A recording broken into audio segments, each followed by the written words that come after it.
سورہ نور آیت نمبر 21 کی جو وضاحت آپ کے سامنے ہو رہی تھی اسی سے متعلق بات آگے بڑھاتے ہیں۔ اعوذ باللہ السمیع العلیم من الشیطان الرجیم من حمزہ ونفخہ ونفثہ بسم اللہ الرحمن الرحیم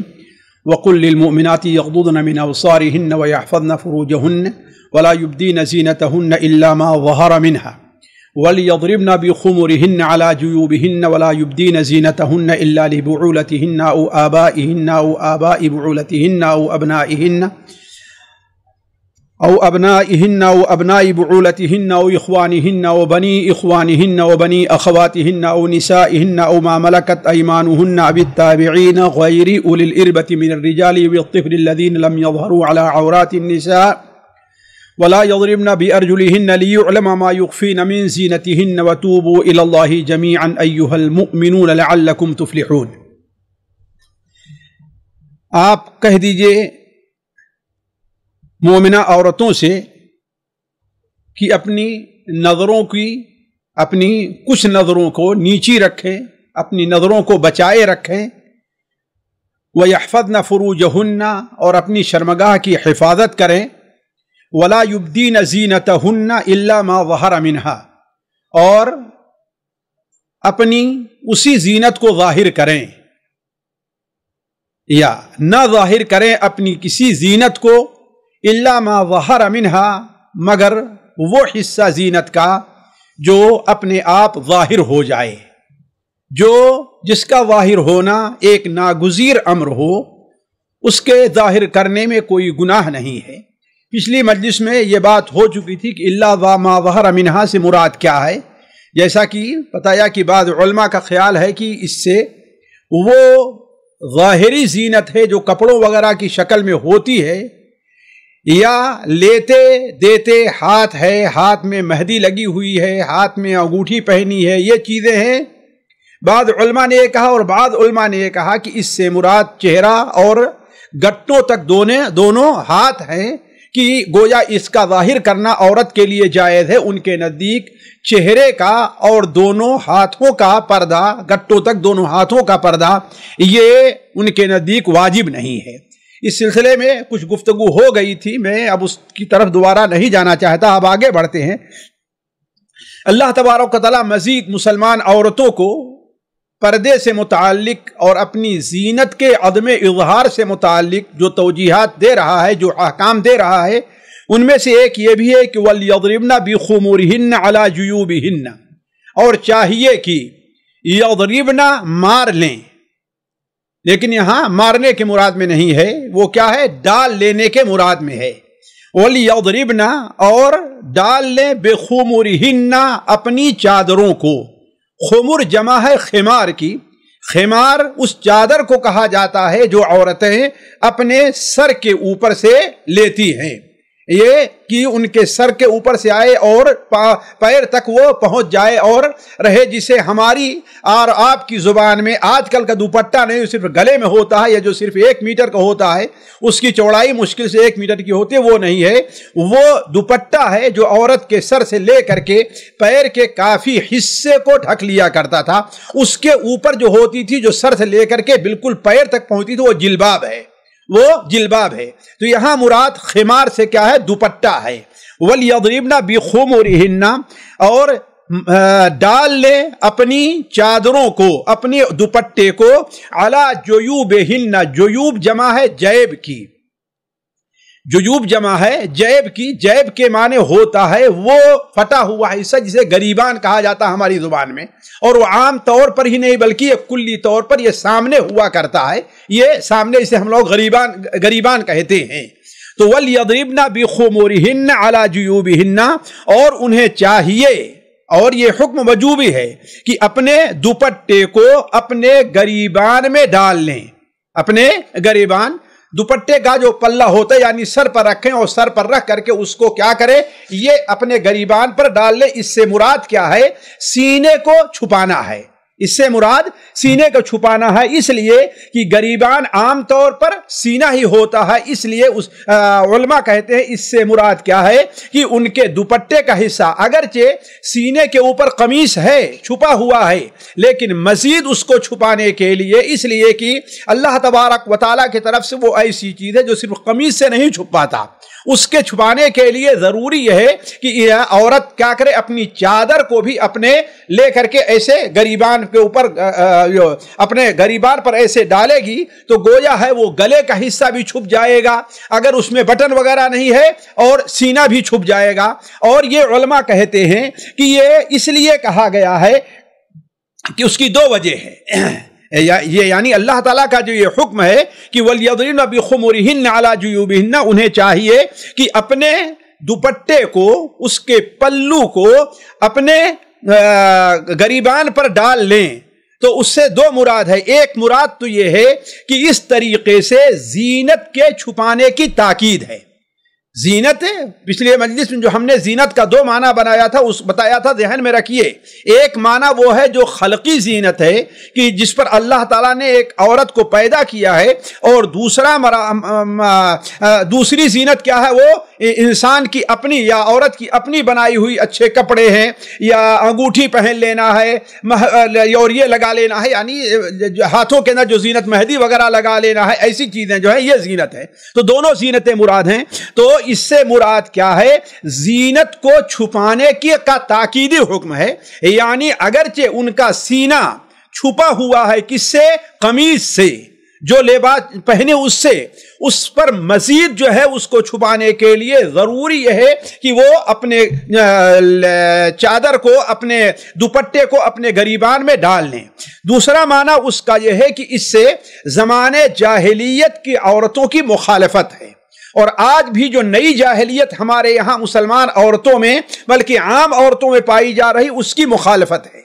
وہ کیا ہے کہ زمانے جاہلیت کے اندر عورتیں اپنے سر پر دوپٹہ تو رکھتی تھیں، آج کل کی عورتوں کے مقابلے میں زیادہ شریف تھیں، اگرچہ آج مسلمان بنتی ہیں، اس لیے کہ آج تو انہوں نے اپنے سر سے دوپٹہ، بلکہ اب تو گلے سے بھی دوپٹہ نکال کر کے پھینک دیا گیا ہے، اور یہ جاہلیت کی بری شکل ہے۔ لیکن اس زمانے کے جاہلیت کی عورتیں اپنے سر پر دوپٹہ تو رکھتی تھیں، لیکن دوپٹے کو سر پر رکھ کر کے ایسے پیچھے کر لیا کرتی تھی،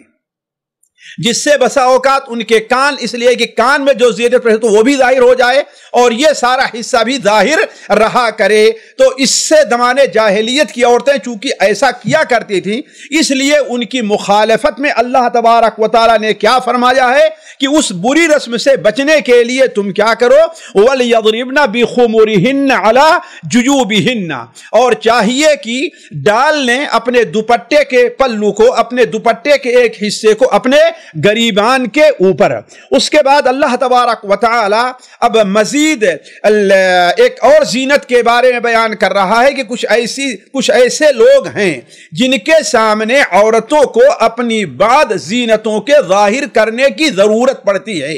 اور اس کے بغیر کام چل ہی نہیں سکتا۔ تو اب اس کے بارے میں اللہ تعالیٰ فرما رہا ہے وَلَا يُبْدِينَ زِينَتَهُنَّ، اور نہ ظاہر کریں اپنی زینت کو،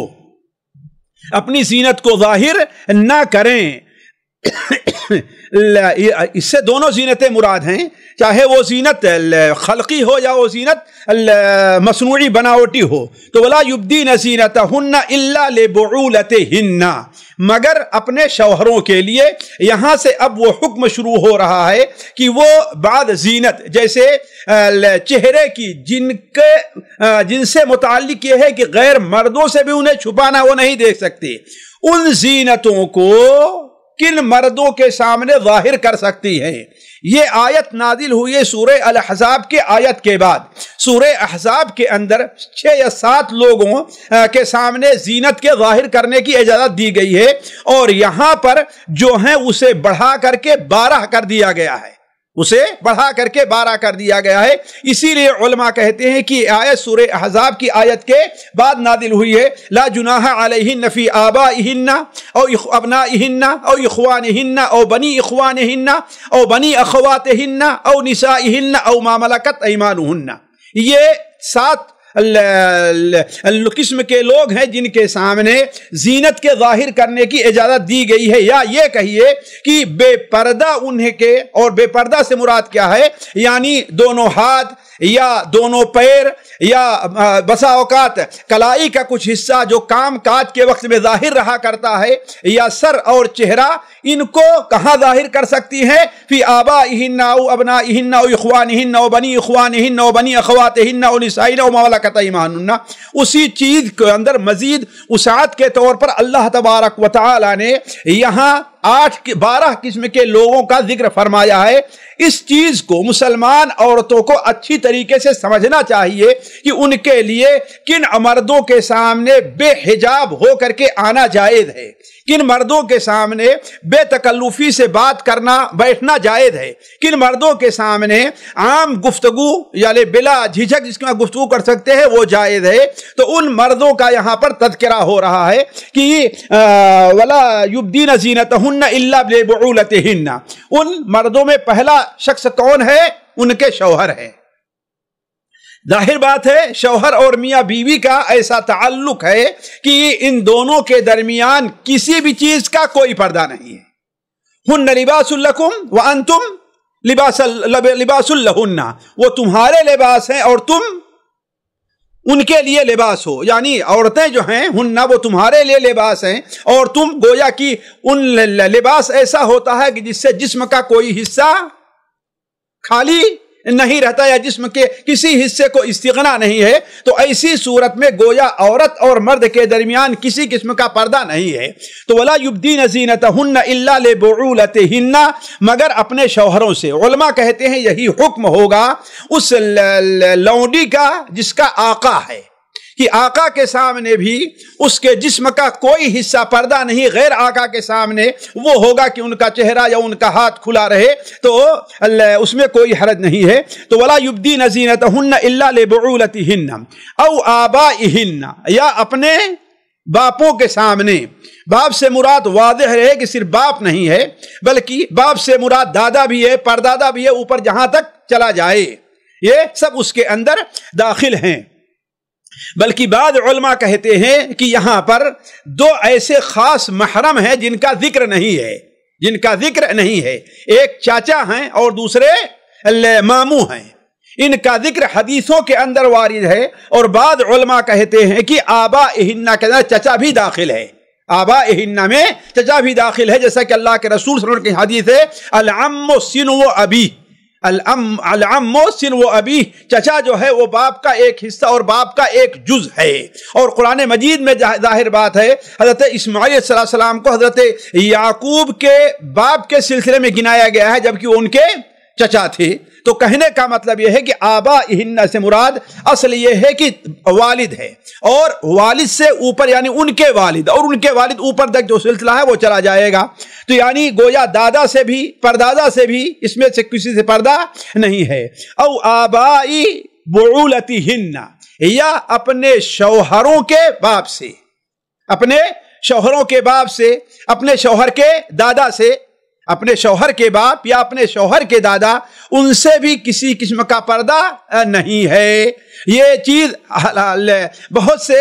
عورتوں کو عجیب لگے گی، بہت سے علاقے میں عورتوں کا عجیب معاملہ ہے، وہ اپنے دیور سے اور اپنے جیٹھ سے تو پردہ نہیں کرے گی، اپنے چچا زاد بھائی سے تو پردہ نہیں کرے گی، شوہر کے چچا زاد بھائی سے تو پردہ نہیں کرے گی، لیکن اپنے سسر سے پردہ کرتی ہے۔ نعوذ باللہ من ذالک، یہ جاہلیت کی بات ہے۔ تو آبائی بعولتہن،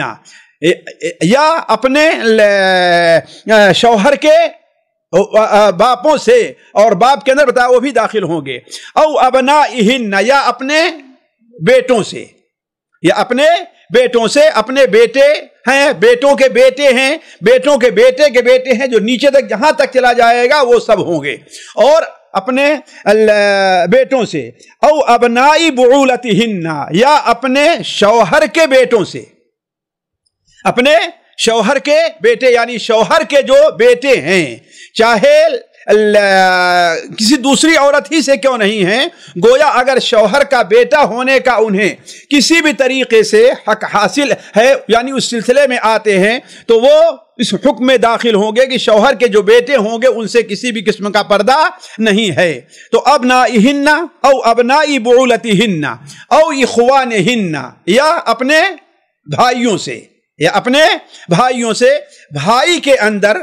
3 قسم کے بھائی داخل ہیں، 3 قسم کے بھائی داخل ہیں۔ وہ بھائی کون ہیں؟ اپنا سگا بھائی ہے، اپنا علاتی بھائی ہے، یعنی باپ تو دونوں کے ایک ہیں لیکن ماں دونوں کی الگ الگ ہے، یا اپنا اخیافی بھائی ہے، یا اپنا اخیافی بھائی ہے۔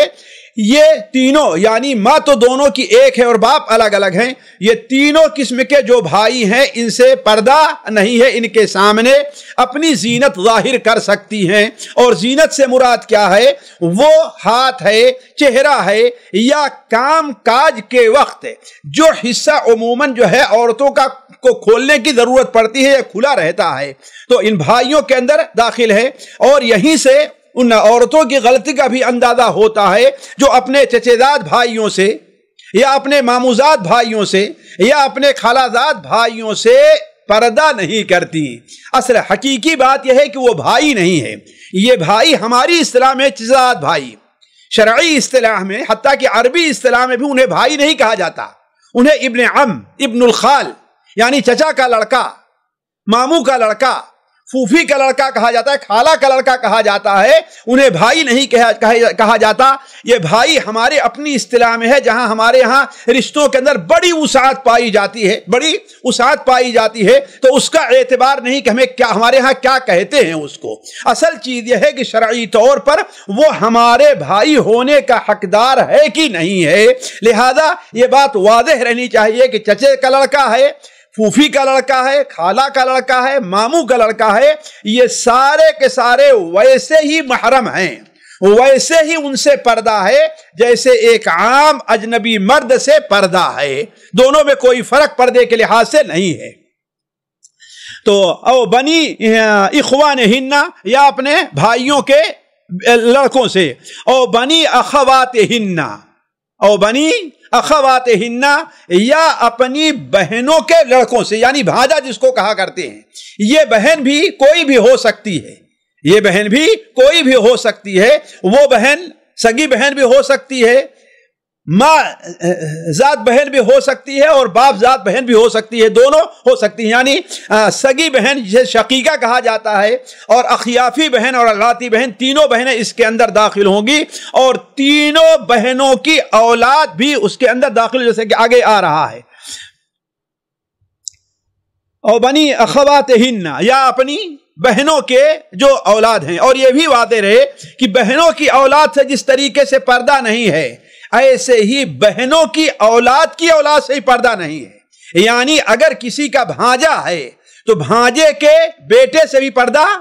نہیں ہے، کسی کا بھانجا چاہے اخیافی اعتبار سے ہے یا علاتی کسی اعتبار سے ہے۔ تو او بنی اخواتہن، اور اس کے بعد او نسائہن، یا اپنی عورتوں سے، یا اپنی عورتوں سے۔ اپنی عورتوں سے کیا مراد ہے، اس سلسلے میں اہل علم کا اختلاف ہے۔ بہت سے علماء یہ کہتے ہیں کہ او نسائہن، اپنی عورتوں سے مراد مسلمان عورت ہے، لہذا ایک مسلمان عورت کو کافر عورت سے پردہ کرنا چاہیے۔ دوسرے علماء کہتے ہیں کہ او نسائہن، اس سے مراد اپنی میل جول کی عورتیں ہیں، اس سے مراد اپنی میل جول کی عورتیں ہیں، جن کے بارے میں معلوم ہے، جن کے اخلاق کے بارے میں، جن کے کردار کے بارے میں، جن کے چال چلن کے بارے میں ہمیں معلوم ہے، وہ مراد ہیں۔ اور وہ عورتیں جو ہم سے اجنبی ہیں، جن کے بارے میں ہمیں کوئی علم نہیں ہے، ان سے پردہ ہوگا۔ دوسرا قول یہ ہے، لیکن اصل جو حقیقی معنی ہے وہ یہ ہے کہ او نسائہن سے مراد کیا ہے، اپنی عورتوں سے، اپنی عورت یعنی اپنے جنس کی عورتوں سے، اپنے جنس کی عورتوں سے، تو گویا ایک عورت کا عورت سے پردہ نہیں ہے، ایک عورت کا۔ اس کی دلیل کیا ہے کہ مائی عائشہ رضی اللہ تعالی عنہا، جیسا کہ امام ابن تیمیہ رحمہ اللہ نے اپنے رسالہ لباس المرأة المسلمہ حجاب المرأة المسلمہ لباسها فی الصلاۃ کے اندر، جس کا ترجمہ ہم نے کیا ہے اور چھپا ہے، اس کے اندر بڑی وضاحت کے ساتھ یہ بات رکھی ہے کہ نسائہن سے مراد کیا ہے؟ عام عورت ہے، اس لیے کہ مائی عائشہ رضی اللہ تعالی عنہا کے پاس یہودی عورتیں آیا کرتی تھی، بیٹھا کرتی تھی، لیکن کہیں بھی اس بات کا حکم نہیں ہے کہ ان سے پردے کا حکم دیا گیا ہو۔ لیکن یہاں پر دو بات ضرور ہے جس کے اوپر توجہ دینا ضروری ہے۔ ایک بات تو یہ ہے کہ اللہ تبارک و تعالیٰ نے یہاں جو نسائہن کہا ہے، تو مسلمان عورتوں کو ایسی عورتوں سے بچنا چاہیے جن کے اخلاق اور کردار کے بارے میں ہمیں کوئی خاص معلومات نہیں ہے، خاص طور پر آج کے ماحول میں، اس لیے کہ بہت سے حادثات اور بہت سے مشاہدات ایسے آئے ہیں کہ ایسی عورتیں بہت سی شریف زادیوں کو برائی کے دلدل میں ڈھکیل دیا کرتی ہیں۔ ایسی عورتوں کے بھی آئی ہیں کہ انہوں نے شوہر اور بیوی کے درمیان میں طلاق ڈلوا دی ہے۔ بات ایسی اپنی چیزوں کی وجہ سے، غلط عادت کی وجہ سے کہ ان کے جو پوشیدہ عیوب ہوتے ہیں یا پوشیدہ جو باتیں ہوتی ہیں، ان کو غیر مرد جس سے ان کے تعلقات رہا کرتے تھے ان سے ذکر کیا کرتی تھی، اور بعد میں وہ مرد جو بات بڑے ہی گندے ہوتے ہیں ان کے شوہروں سے آ کر کے ایسی بات کہتے ہیں کہ تمہارے بیوی کے اندر تو یہ چیز پائی جاتی، جبکہ شوہر تک کوئی چیز پتہ نہیں ہوتی۔ مثال کے طور پر ایک عورت کے بارے میں آیا کہ وہ کسی عورت کی مالش کیا کرتی تھی، تو اس کے ران یا اس کے ایسی جگہ پر کوئی ایسا داغ تھا جس کو اس نے دیکھ لیا۔ اب اس عورت جو مالش کرتی تھی اس کے تعلقات تھے بعض ایسے مردوں کے ساتھ جو ناجائز تعلقات تھے، تو اس نے ان سے یہاں تک بات بتلا دی۔ اب ان میں سے ایک بدبخت نے کیا کام کیا کہ اس شوہر سے کہنے لگا کہ ہاں تمہیں تو یہ عیب ہے، تمہیں کیا معلوم، ہمیں معلوم تمہاری بیوی کے بارے میں۔ اب اس شخص کو یہاں تک خود بھی پتا نہیں ہے کہ ایسا ہے، لیکن جب وہ تحقیق کرنے لگا اور دیکھنے معلوم ہوا کہ ہاں یقیناً وہ عیب ہے، اسی بات پر اس کو طلاق ہو گئی تھی۔ تو یہ بات ہمیشہ مسلمان عورتوں کو اور شریف زادیوں کو اپنے سامنے رکھنا چاہیے کہ جن عورتوں کے اخلاق اور کردار کے بارے میں علم نہ ہو یا جن کا اخلاق اور کردار مشکوک ہو، ان کے سامنے پردے کی حدود کے جو حدود ہیں ان کو سامنے رکھا جائے، یا کم سے کم اپنے جسم کو ظاہر صرف ہاتھ ہے یا چہرہ ہے اتنا ہو، اس سے آگے مزید ظاہر کرنے کی ضرورت نہیں ہے، نہ ان کے ساتھ ایسی کوئی گفتگو کرنے کی ضرورت ہے جو آپ کے لیے بس آگے چل کر کے کسی نقصان کا سبب بنے، یہ اہم چیز ہے۔ دوسری چیز یہ ہے کہ اللہ تبارک و تعالیٰ نے یہاں پر اور نسائہن کا جو ذکر فرمایا ہے، اور میں چاہوں گا کہ اس پر خصوصی توجہ دیں ہماری بہنیں ہمارے بھائی بھی۔ اللہ تعالیٰ نے یہاں جو ذکر نسائہن کا اپنی عورتوں کے بارے میں فرمایا کا ذکر کیا ہے، وہ انہی مردوں کے سلسلے میں ہے کہ بعولتہن او آبائہن او آبائی بعولتہن او ابنائی آبائی بعولتہن او اخوانہن او بنی اخوانہن او بنی اخواتہن، یعنی ان کا جو ذکر فرمایا ہے انہی کے ضمن میں فرمایا ہے اور نسائہن۔ اس کا مطلب کیا ہے؟ اس کا مطلب یہ ہے کہ عام عورتوں کے سامنے عورت کے لیے اپنے جسم کے اسی حصے کا ظاہر کرنا جائز ہوگا جو حصہ ان مردوں کے سامنے ظاہر کرنا جائز ہے۔ یہ نہیں ہے یہ کہا جائے کہ ہاں بھائی، جیسے کہ بہت سے لوگ کہتے ہیں کہ عورت کا ستر عورت کے لیے گھٹنے سے لے کر کہاں تک ہے، یہ کمر سے لے کر کے گھٹنے تک ہے۔ یہ بات اولاً تو کسی دلیل حدیث سے ثابت نہیں ہے۔ صحابیات کا کردار دیکھ لیا جائے تو ان کا جو معاملہ تھا، چاہے محرم مرد ہوں یا عورتیں آئیں، ان کے سامنے ان کا لباس وہی رہا کرتا تھا جو عام مردوں کے سامنے ہے۔ ظاہر بات ہے قرآن مجید کے مفہوم کو متعین کرنے کے لیے جن کے سامنے قرآن آیا ہے ان کے اخلاق، ان کے عمل کو ضرور دیکھنا چاہیے۔ تو اس زمانے میں کوئی ایسی دلیل نہیں ملتی ہے کہ ایک عورت دوسری عورت کے سامنے جو ہے وہ بے پردہ رہا کر، جیسا کہ آج جو ہے یہ چیز دیکھنے میں آتی ہے کہ بہت سی عورتیں ہیں اپنے جسم کا بہت بڑا حصہ، پیٹ کا ہے یا اور حصہ، عورتوں کے سامنے ظاہر کرنے میں عیب محسوس نہیں کرتی، اور خصوصاً بچے کو دودھ پلانا ہو تو یہ نہیں کہ اوپر سے کوئی کپڑا ڈال لے، عام آزادی کے ساتھ جو ہے وہ غیر عورتوں کے سامنے یہ کام کرنا شروع کر دیتی ہیں۔ تو اس سے پرہیز کرنے کی ضرورت ہے۔ عورت کا پردہ عورت سے وہی ہے جو عورت کا پردہ محرم مرد کے ساتھ ہے۔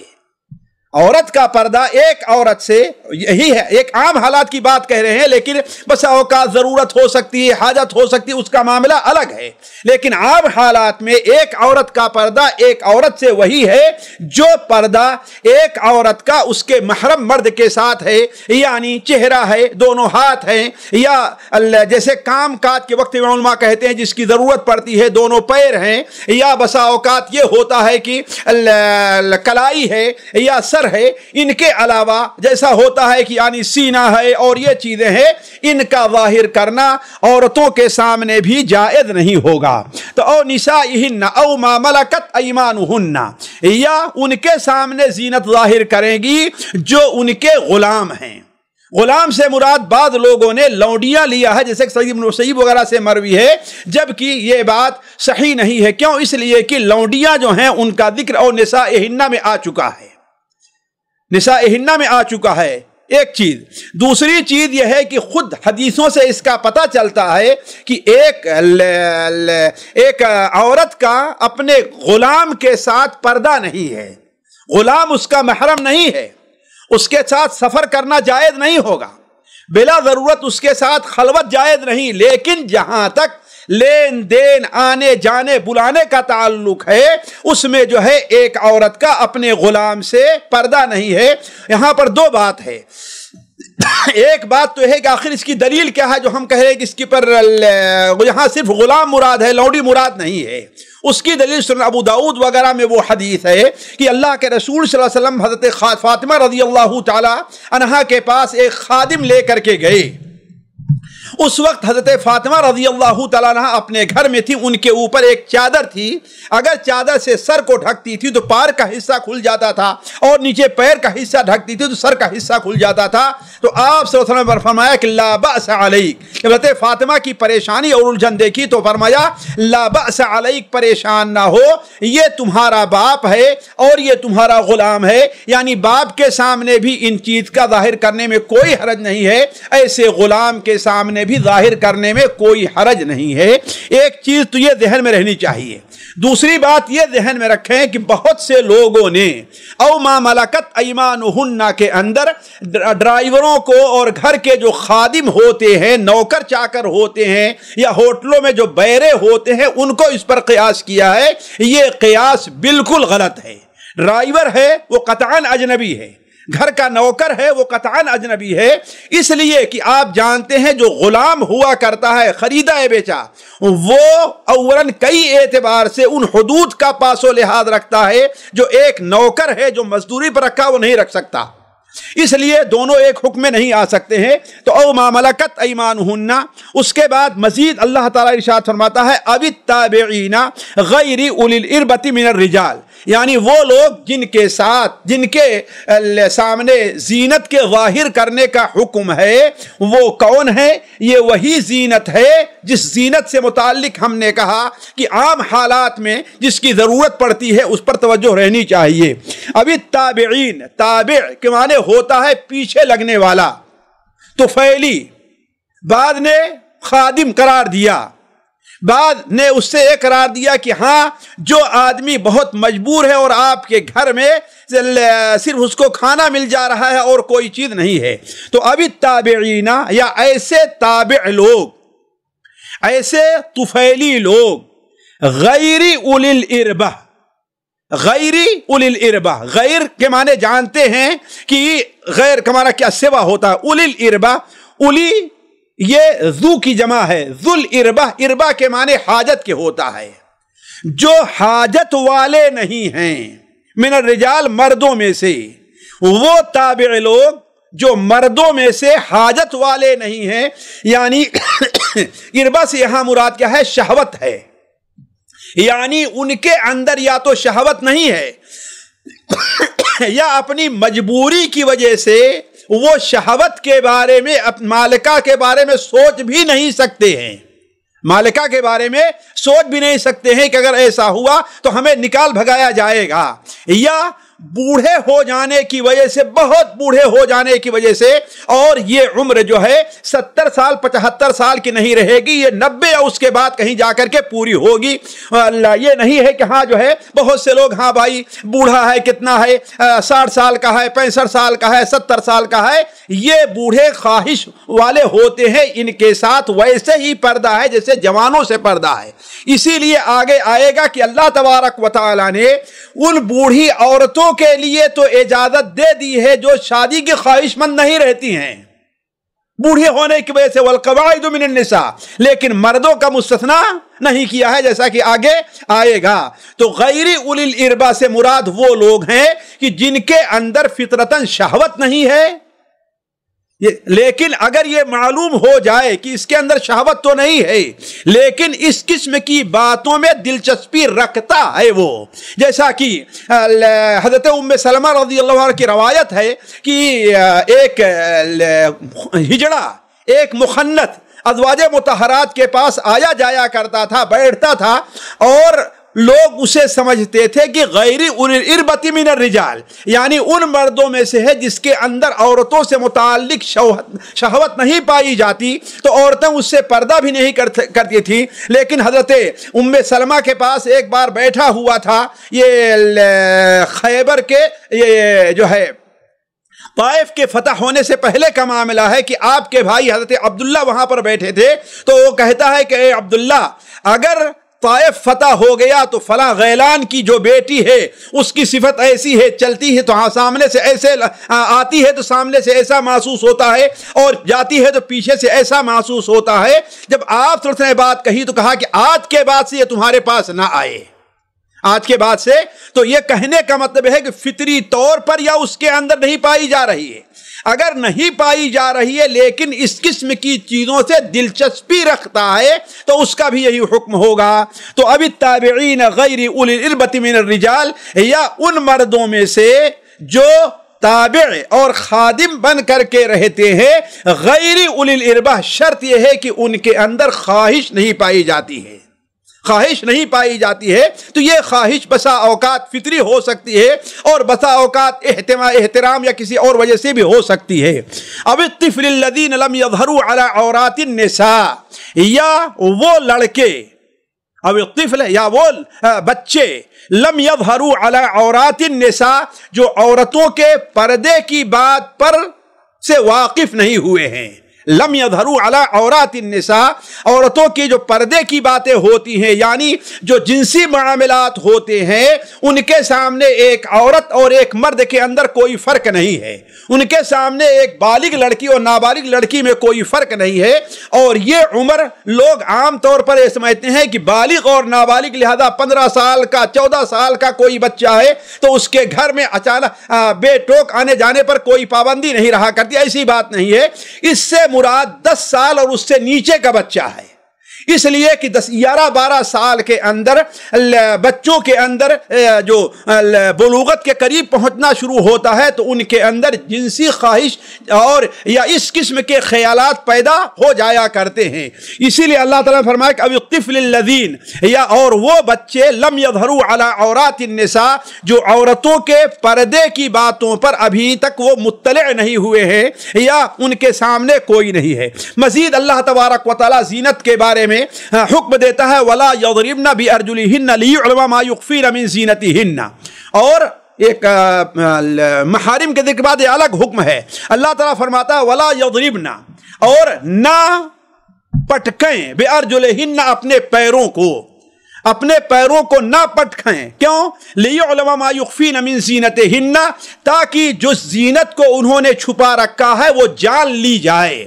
اب تک جس زینت کا بیان تھا وہ زینت ہے کہ جو ظاہر ہو جائے اپنے آپ، یعنی ظاہر کرنا۔ اب یہ بات ہے کہ جس کو ظاہر کرنے کے لیے قصد کرنا پڑتا ہے، جیسے خوشبو لگا لینا، جیسے کل ہم نے جو ایک واقعہ بیان کیا تھا بنو اسرائیل کا، یا پازیب وغیرہ ایسا پہننا، یا پائل پہننا جیسے ہوتا جس سے آواز نکلتی ہو، یا بعض جگہ جھانج اس قسم کی چیزیں پہننا جو چلتے جس سے آواز ہوا کرتی ہے۔ تو ولا یضربن بارجلہن لیعلم ما یخفین من زینتہن، اور نہ ماریں اپنے پیروں سے یعنی زمین پر، لیعلم تاکہ جان لیا جائے، ما یخفین من زینتہن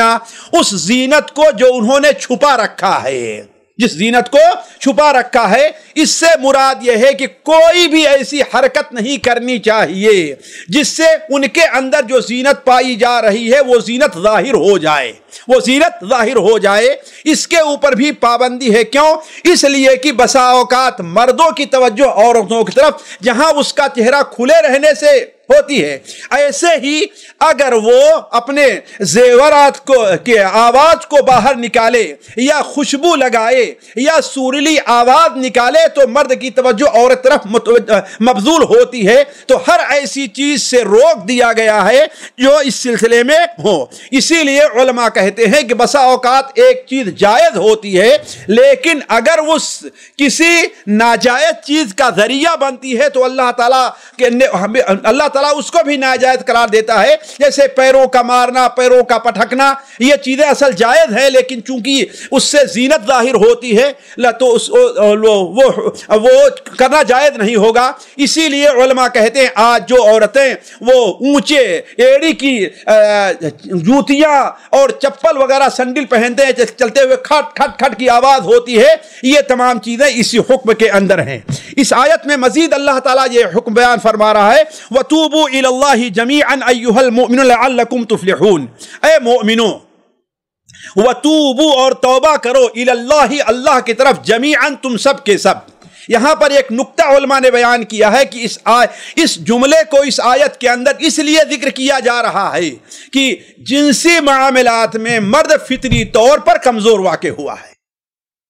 جنسی معاملات میں مرد فطری طور پر کمزور واقع ہوا ہے، اور اس سے وہی شخص بچتا ہے الا ماشاءاللہ جس کو اللہ بچا لے،